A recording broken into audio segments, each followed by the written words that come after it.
नमस्कार, दृष्टि IAS YouTube channel पर आप सभी का स्वागत है। मेरा नाम है निखिल और आज हम इस वीडियो में डिस्कस करेंगे नंबर सिस्टम के कुछ प्रीवियस ईयर क्वेश्चंस पर। देखेंगे क्या कॉन्सेप्ट उनमें लग सकता है, किस तरह से हम क्वेश्चन पे अप्रोच लगाते हैं। तो चलिए शुरू करते हैं पहले क्वेश्चन से। क्वेश्चन देख लेते हैं। यदि x 25 के बराबर या उससे बड़ा है और y 40 से कम या उसके बराबर है तो निम्नलिखित में से कौन सा सदैव सही है।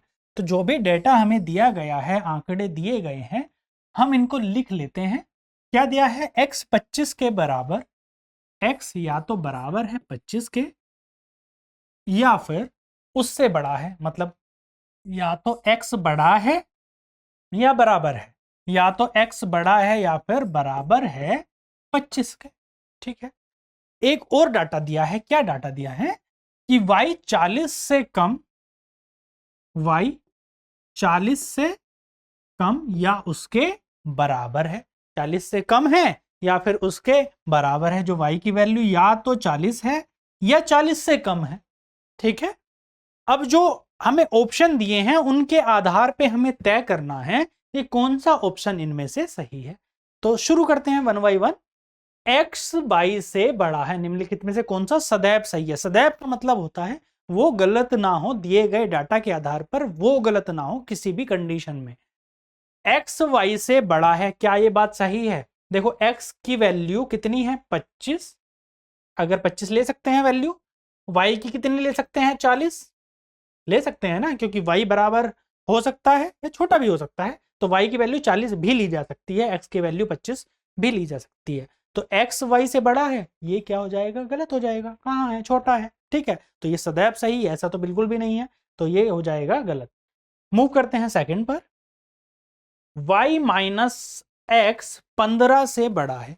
y माइनस एक्स, अगर मैं y को 40 लूं और x को लूं 15, तो ये 15 से बड़ा आएगा? नहीं, 15 के बराबर आएगा। अगर y बराबर मैंने लिया 40 और x बराबर 25 भी लिया जा सकता है ना, कि x की वैल्यू बड़ी भी ली जा सकती है 25 से, y की वैल्यू कम भी ली जा सकती है, लेकिन ये भी तो ली जा सकती है। सदैव सही है तो इसको भी फॉलो करना चाहिए। तो y बराबर 40, x बराबर 25, तो y माइनस एक्स कितना हो गया? y माइनस एक्स कितना हो जाएगा? 40 माइनस 25 यानी कितना आया? 15। 15 आया। ये तो कह रहा है 15 से बड़ा है। अरे नहीं, ये तो 15 ही आया है। तो ये ऑप्शन भी क्या हो जाएगा आपका? गलत। मूव करते हैं थर्ड ऑप्शन पे। ये थर्ड क्या कह रहा है? y माइनस एक्स 15 से छोटा या उसके बराबर है। तो y की पॉसिबल वैल्यू क्या है? 40 और x की पॉसिबल वैल्यू क्या है? 25। तो y माइनस एक्स क्या हो सकता है? 15। अभी तो किया ही था। तो y माइनस एक्स 15 से छोटा या उसके बराबर है। ये बात तो सही हो गई कि बराबर तो हो सकता है, लेकिन ये भी सही होनी चाहिए कि छोटा हो, या तो 15 हो या 15 से छोटा हो। हम कुछ एक एक वैल्यू में चेंज करेंगे। अब हम y को क्या लिख सकते हैं 40 के अलावा? और 40 से छोटी कोई भी वैल्यू ले सकते हैं ना। तो हम सपोज करो y बराबर हमने क्या लिया, एक और कंडीशन में 35 लिया। अगर y माइनस एक्स, अब अगर हम निकालेंगे, x इतना ही रहने दिया कि y हमने 35 कर लिया, x इतना ही हमने रहने दिया, तब इसकी वैल्यू कितनी आ जाएगी? 35 माइनस 25 यानी कि 10। 35 माइनस 25 यानी कि 10। क्या हुआ? वैल्यू उससे छोटी आई। चलो दूसरा चेंज करके देखते हैं। ये ना करें हम, 35 ना लें, यहाँ पे 35 लें और x की वैल्यू बढ़ा लें। x की वैल्यू क्या कर लें हम? मान लो 25 की जगह हमने 30 कर ली। तब क्या हो जाएगा? y माइनस एक्स की वैल्यू कितनी हो जाएगी? 35 माइनस 30 यानी कि 5। अब भी छोटी आई। कहने का मतलब ये है कि ये तो हर कंडीशन में सही हो रहा है। x की आप दी गई कंडीशन के हिसाब से कोई भी वैल्यू रखो, या तो 15 आएगी वैल्यू या 15 से कम आएगी y माइनस एक्स की वैल्यू। तो ये सदैव सही है। तो आपका ऑप्शन सही क्या हो जाएगा? ऑप्शन सी सही ऑप्शन है कि y माइनस एक्स 15 से छोटा या उसके बराबर है। मूव करते हैं नेक्स्ट क्वेश्चन पर। एक 2 अंकीय संख्या को अनुक्रमित किया गया है। उन दो संख्याओं में से बड़ी संख्या को छोटी संख्या से विभाजित किया गया है। बृहत्तम संभव क्षेत्रफल क्या है? बृहत्तम संभव मतलब मैक्सिमम पॉसिबल जो नंबर है वो क्या है, मैक्सिमम पॉसिबल रिमाइंडर जो है वो बताना है आपको। 2 अंकीय संख्याएं हैं, 2 अंकीय संख्याएं कौन कौन सी होती हैं, 10 से शुरू करके 10, 11, 12, 13, 14 इससे ऐसे करके 99 तक होती हैं 2 अंकीय संख्याएं। उत्क्रमित करने का मतलब, उत्क्रमित करने का मतलब अंकों को उल्टा कर दिया। जैसे सपोज अगर मैंने 35 लिखा है तो इसको उत्क्रमित करके क्या लिखूंगा मैं, 53। जो इकाई स्थान पर था वो दाहिने स्थान पर चला जाए, तो ये उत्क्रमित करने का मतलब है, किया गया है। उन 2 संख्याओं में से जो उत्क्रमित करके संख्या बनी है, छोटी संख्या में से बड़ी संख्या को छोटी संख्या से डिवाइड करना है, तो मैक्सिमम पॉसिबल जो रिमाइंडर है वो क्या होगा। अब देखो संख्याएं कहां तक हैं, 10 से लेके 99 तक। अगर कोई भी आप संख्या लोगे, कोई भी संख्या लोगे, उसका मैक्सिमम रिमाइंडर चाहिए आपको, बड़ा से बड़ा शेषफल चाहिए, तो संख्या भी कैसी लेनी पड़ेगी आपको, बड़ी संख्या लेनी पड़ेगी, बड़ी संख्या लेनी पड़ेगी ना। अगर आपको बड़ा शेषफल चाहिए तो संख्या भी क्या लेंगे आप, बड़ी संख्या लेंगे। बड़ी संख्या कहां पे आएंगी, 10 पे तो सब बड़ी संख्या आएगी नहीं, 10, 11 ये तो छोटी संख्या है। बड़ी संख्या कहां पर मिलेंगी आपको, 99 के आसपास। 99 हो गया, 98 हो गया, 97 हो गया, इस तरह से बड़ी संख्याएं मिलेंगी। तो हम क्या देखेंगे इसमें, बृहत्तम संभव शेषफल क्या है। मैक्सिमम 45 दे रखा है उसने, कि मैक्सिमम क्या दे रखा है 45, कि 45 से बड़ा तो हो ही, इस ऑप्शन के हिसाब से 45 से बड़ा नहीं हो सकता है। तो हम कोशिश करेंगे कि हमारे या तो 45 आ जाए या मैक्सिमम जो संभव है वो आ जाए। मैक्सिमम संभव तब आएगा जब संख्याएं बड़ी होगी। अगर 45 आपको शेषफल चाहिए तो भाग करने वाली संख्या 45 से बड़ी होनी चाहिए ना, संख्या जो है 45 से बड़ी होनी चाहिए। 45 से बड़ी संख्या कब बनेगी, 45 से बड़ी संख्या कब बनेगी, जब उसमें 2, 1, 0, 3 इन संख्याओं का यूज ना हो। 0 ना यूज हुआ हो, 1 यूज ना हुआ हो, 2 यूज ना हुआ हो, 3 यूज ना हुआ हो। क्यों नहीं हुआ हो, जैसे अगर हम आप संख्याएं 39 लिखोगे तो इसका उल्टा क्या हो जाएगा, 93। ठीक है, 93 का उल्टा क्या हो जाएगा, 39। अब जब डिवाइड कर रहे होगे 39 से, क्योंकि आपको मैक्सिमम पॉसिबल नंबर चाहिए, तब उस केस में भी ये 45 रिमाइंडर कभी आ नहीं पाएगा, क्योंकि भाग करने वाली संख्या हमेशा क्या होती है, बड़ी होती है रिमाइंडर से। जिससे भाग करते हैं वो संख्या क्या होती है, रिमाइंडर से बड़ी। जैसे सपोज करो अगर मैं किसी संख्या को 35 से भाग दूं, अगर 35 से मैंने 28 को भाग दिया तो 28 शेष बच जाएगा। ठीक है, क्यों बच जाएगा, क्योंकि 28 35 से छोटा नंबर है। वैसे ही हमें संख्या कैसी चाहिए, ऐसी संख्या चाहिए जो 45 से बड़ी रहे हमेशा। 45 से बड़ी संख्या तभी रहेगी जब जो उसमें 0, 1, 2, 3 यूज नहीं हुआ होगा। जैसे 99 है, इसका उल्टा तो 99 हो जाएगा, दोनों का अंतर 0 हो जाएगा। ठीक है, तो वो ये तो है नहीं। अगर मैं 98 लूं संख्या, तो 98 का उल्टा क्या हो जाएगा, 89, और जो रिमाइंडर है वो तो कितना बच जाएगा, 9 आपका रिमाइंडर बच जाएगा। इससे डिवाइड करूंगा 89 से 98 को, तो रिमाइंडर क्या बचेगा, शेषफल 9 बच जाएगा।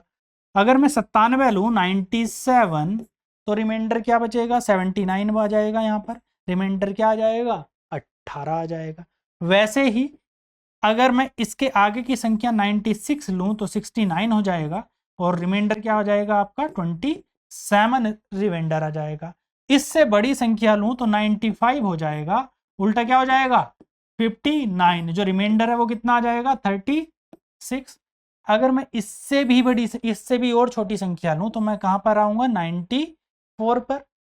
इसका उल्टा क्या हो जाएगा, 49।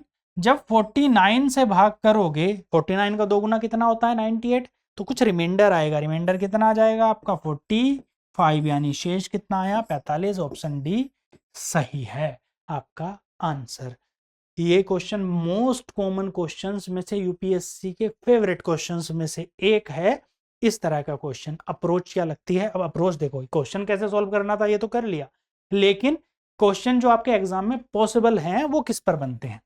जब भी 2 अंकीय संख्याओं पर प्रश्न आए कि संख्या के अंकों को उत्क्रमित कर दे, तो संख्या इस तरह से बनती है। जैसे 12 हो गया, उत्क्रमित करके संख्या क्या बनेगी, 21 होगी।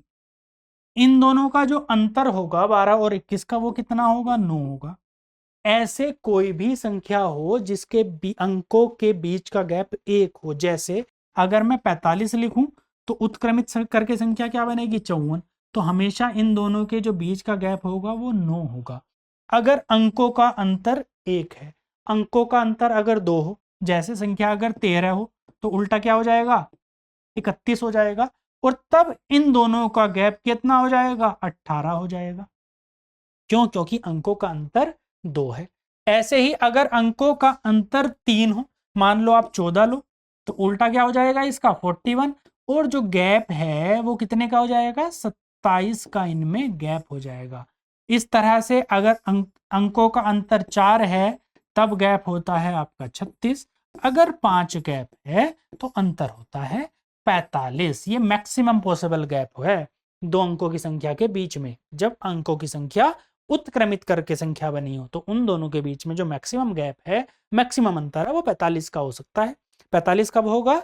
उस केस में होगा जब अंकों में 5 का गैप हो। जैसे यहाँ पर 9 था और हमने क्या लिखा था, 4, 5 का गैप था, उल्टी संख्या क्या बनी इसकी, 49, तो इन दोनों के बीच का गैप आ गया 45। इस तरह से ये जो अप्रोच है कि 9, 18, 27, 36, 45, इस पर बहुत क्वेश्चन बनते हैं। मूव करते हैं नेक्स्ट क्वेश्चन पर। 99 तथा 1000 के बीच ऐसी कितनी संख्याएं हैं जिनमें 8 इकाई स्थान पर है, 8 इकाई स्थान पर है। 99 से लेके 1000 तक, 99 में तो है नहीं, ठीक है, 1000 में भी नहीं है, मतलब इन दोनों के बीच में ऐसी कितनी संख्याएं हैं। जैसे अगर मैं 99 से लेके 199 तक की बात करूं तो 108 में मुझे 8 मिलेगा इकाई स्थान पर, 118 में मिलेगा, 128 में मिलेगा, यहां पर और किस में मिलेगा, 138 में, 148 में, 158 में मिलेगा, 168, 178, 188, 198। इन संख्याओं में मुझे इकाई स्थान पर यूनिट प्लेस पर 8 मिलेगा। कितनी संख्याएं, 1, 2, 3, 4, 5, 6, 7, 8, 9, 10, यानी 10 संख्या ऐसी होंगी कि 99 से 199 तक, मतलब 100 के लैप में जो 100 अंकों का जो फासला है उसमें 10 संख्याएं ऐसी मिली जिनमें इकाई स्थान पर 8 है। यहां पर देखो दाईं पर भी 8 है, लेकिन उससे फर्क क्या पड़ता है, क्वेश्चन में सिर्फ बात करी है इकाई की, तो आपको इकाई अंक को देखना है वो कितनी बार आया है, 10 बार। ऐसे ही जब 199 से 299 जा रहे होंगे तब भी 10 कितनी बार आएगा, जो 8 है कितनी बार आएगा, 10 बार।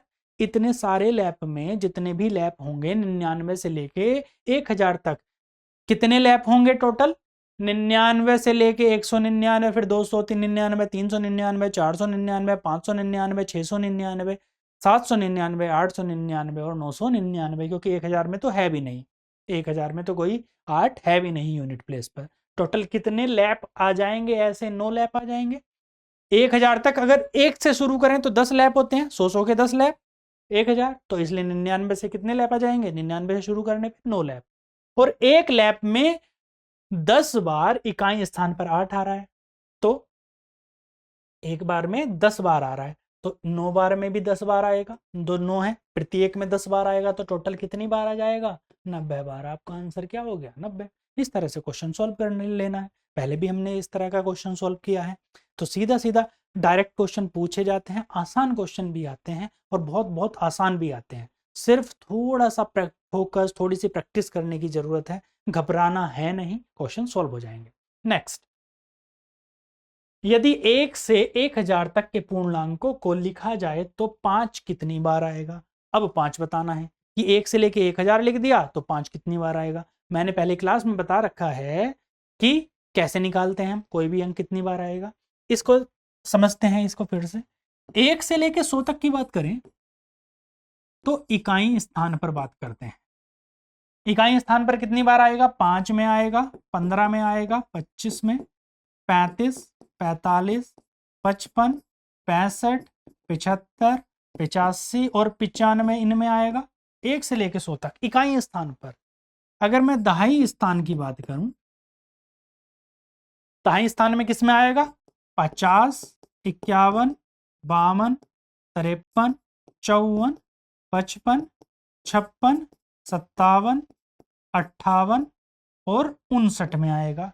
इसमें कितनी बार आया, 10 बार, और इसमें भी कितनी बार आया, 10 बार, यानी टोटल कितनी बार आया, 20 बार। 1 से लेके 100 तक 5 का अंक कितनी बार आया, 20 बार। कोई भी अंक 20 बार आता है, 0 को छोड़ के।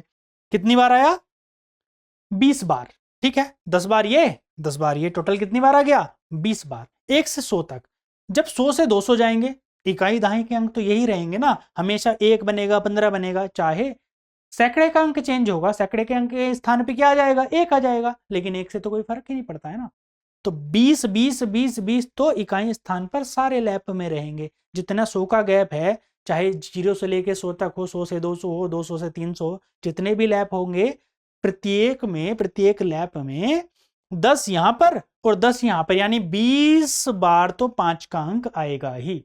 टोटल लैप कितने हैं, 1 से लेके 1000 तक 10 लैप है, 100 के 10 लैप, 100 दाई 1000, और 20 बार आ रहा है, तो कितने बार आया 20 दाई 200, प्लस एक ऐसा भी लैप आएगा जब 500 से नंबर शुरू हो रहा होगा। 5 बताना है ना कि 5 कितनी बार आएगा, तो एक ऐसा भी तो लैप आएगा 500 501, ऐसे वाले नंबर भी तो आएंगे 501 500 501 502, इस तरह से नंबर चलेंगे और ये कहां पर जाकर रुकेंगे 599 तक।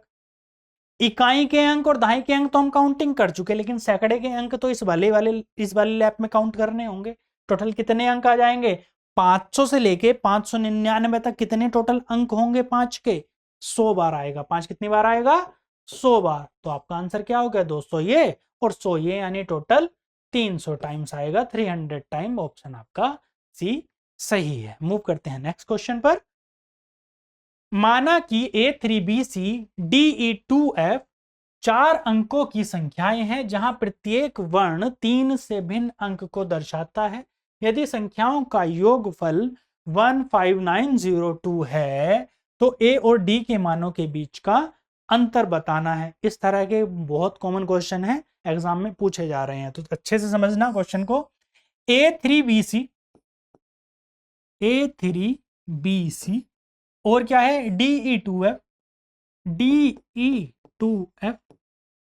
इनको क्या किया है, प्रत्येक वर्ण को 3 से बड़े, मतलब ABCDEF का मान 3 से बड़ा है। यदि संख्याओं का योग अगर हम इन सबको जोड़ दें तो क्या आ जाएगा 15902 आ जाएगा। तो आपको A और D का अंतर बताना है। A और D का अंतर कब बताएंगे, जब A और D का पता होगा। ठीक है, तो हम सबसे शुरुआत करते हैं इन दोनों को जोड़ने से। हमें यहां पर क्या चाहिए 2। C और F 3 से बड़ी कोई ऐसी संख्याएं सोच लो जिनका योग अलग अलग संख्याएं, जिनका योग 2 आता हो। जैसे 3 से बड़ी सोचनी है तो 3 तो लेना ही नहीं है, सबसे पहले क्या लेंगे हम 4। 4 को किस में जोड़ें कि 2 आ जाए, 4 को 5 में जोड़ेंगे तो 9 आएगा, 4 को 6 में जोड़ेंगे तो 10 आएगा, 4 को 7 में जोड़ेंगे तो 11, 4 को 8 में जोड़ेंगे तो 12, यानी कि इकाई स्थान पर क्या आ सकता है 4 और 8। तो इन दोनों की वैल्यू क्या पॉसिबल वैल्यू है, या तो ये 4 और ये 8 हो, ये पॉसिबल वैल्यू है कि एक 4 हो जाए और एक 8, कोई फर्क नहीं पड़ेगा। क्यों नहीं पड़ेगा वो भी समझेंगे कि कौन सी कोई सी 4 और 8 हो, क्योंकि दोनों का जोड़ ही तो लिखना है। तो चाहे ऊपर 8 लिखो चाहे नीचे 4 लिखो, उससे भी कोई फर्क नहीं पड़ेगा, योग तो 12 ही आएगा।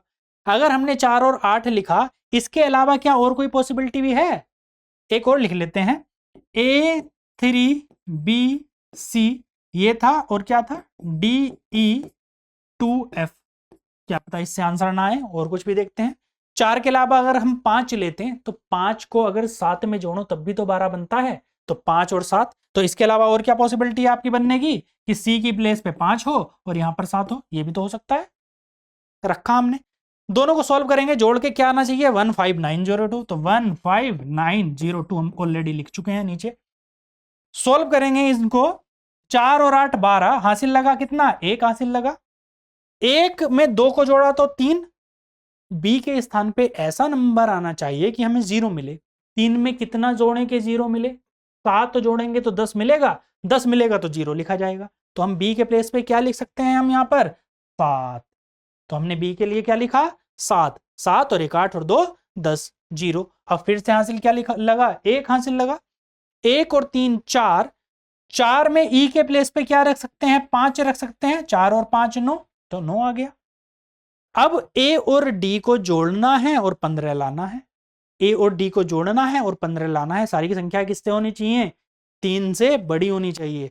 8 और अगर 7 रख दें तब 15 आ जाएगा, लेकिन 8 और 7 तो यूज कर चुके हैं ना, और इसमें दे रखा है कि क्या है ये सारे के सारे अंक भिन्न है, तो 8 और 7 तो हम यूज नहीं करेंगे। इसके अलावा और क्या यूज कर सकते हैं, कौन सा ऐसा पेयर है जो अलग अलग संख्याओं का, 3 से बड़ी संख्याओं का पेयर हो, जिनको जोड़ के यहाँ पर 15 आ जाए। 9 और 6, तो ए के प्लेस पे मैं 9 रखूं और डी के प्लेस पे 6, तो 9 और 6 कितना हो जाएगा, 15। आपका वैल्यू क्या मिलेगी आपको यहाँ से, 9, यहाँ पर 3 तो था ही, 7, 4 प्लस यहाँ पर क्या हुआ 6, ई के प्लेस पे 5, यहाँ पर 2 था ऑलरेडी, और एफ के प्लेस पे 8, और 9 और 6 यहाँ पर वैल्यू क्या मिल गई आपको 15902, इससे ये वैल्यू मिली। ये भी देख लेते हैं ना, यहाँ पर भी तो 12 बन रहा है, तो 7 और 5 12, 1 हासिल लगा। 1 और 2 3, तो बी के प्लेस पे क्या आना चाहिए, 7 ही आ सकता है, लेकिन ये नहीं आएगा क्योंकि 7 तो आप ऑलरेडी लिख चुके हैं ना एफ के लिए, तो ये वाली पॉसिबिलिटी आपकी क्या हो जाती है, खत्म। केवल एक ही पॉसिबिलिटी बचती है, एक ही संभावना बचती है, ये। अब आपको पता है ये किसकी वैल्यू है, 9 वैल्यू है ए की, और 6 वैल्यू किसकी है, डी की।